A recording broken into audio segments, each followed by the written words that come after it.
Oh. Yap.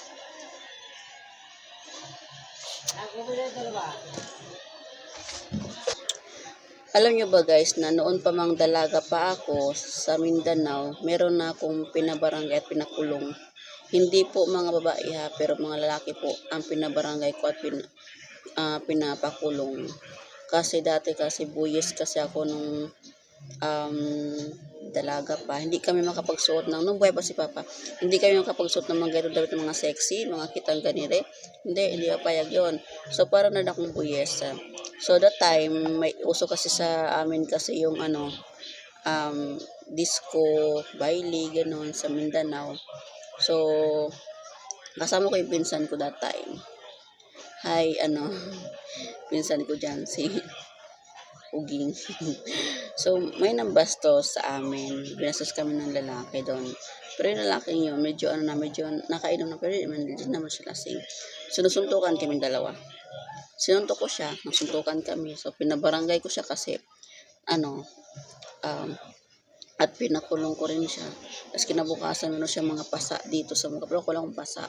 Siyempre, siya, meron ng ganong kasi, nandun na nga sa alak, di ba? So, ayun, dati pa talaga ako, meron na pinabarangay at meron na pinakulong. So, alam nyo ba, noong 2020, dito na may asawa na ako, ito sa Laguna, dati may asawa na ako, kasal na ako.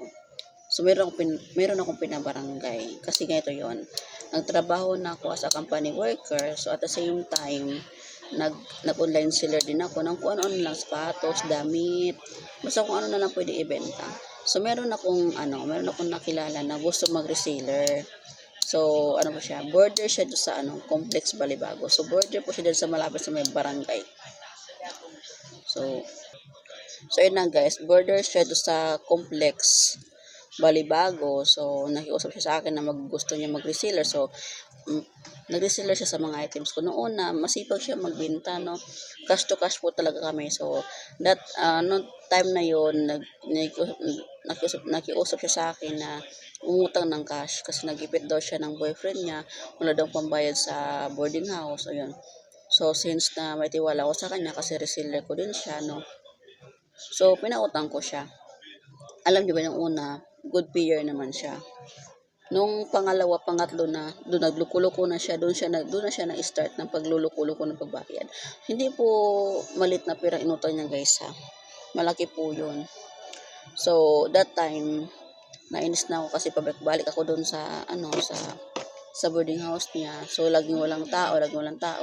Sabi na kapit walang tao daw dyan. So, tinext ko siya, minsan ayaw sumagot, ayaw din mag-reply ng chat.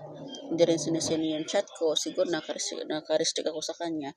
So, dumating yung time na ako talaga napupuno na. So, binabarangay ko siya. Pinabarangay ko talaga siya guys. O, napirmahan kami sa barangay na kung hindi siya magbayad, pwede siya makulong. No? So, ayun.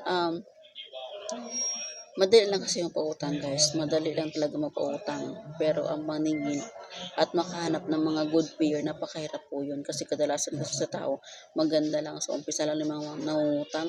Maganda lang sa umpisa, una, pangalawa, pangatlo. Mga good payer pa yan. Pagdating na pang-apat ng buwan, pang-lima, dyan ka na kasi dyan mo na masusubok yung mga tao kung good payer ba talaga.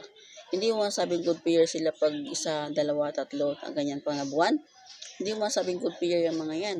Pero pag 5, 6, 7, 8, 9, 10, kung umawot na ng ganyang buwan, diyan mo na masabi kung good payer ba o hindi ba good payer yung mga ganyang klaseng tao. So, ayun, kumusta ka na? Di kita i-mention ha. Alam ko, hindi na kita friend sa Facebook kung nasaan ka man nung lupalop ng mundo ngayon. Pero nagbayad na po siya guys. Pero iba talaga nagbabayad. Niyaan ko na lang. Diyos nang bahala sa kanila. Kasi ang alam ko na yung mga tao hindi marunong magbayad ng utang is hindi po talaga makakausad kahit anong kayod nila. Hindi po talaga makakausad. Yung mga taong pala utang na hindi marunong magbayad.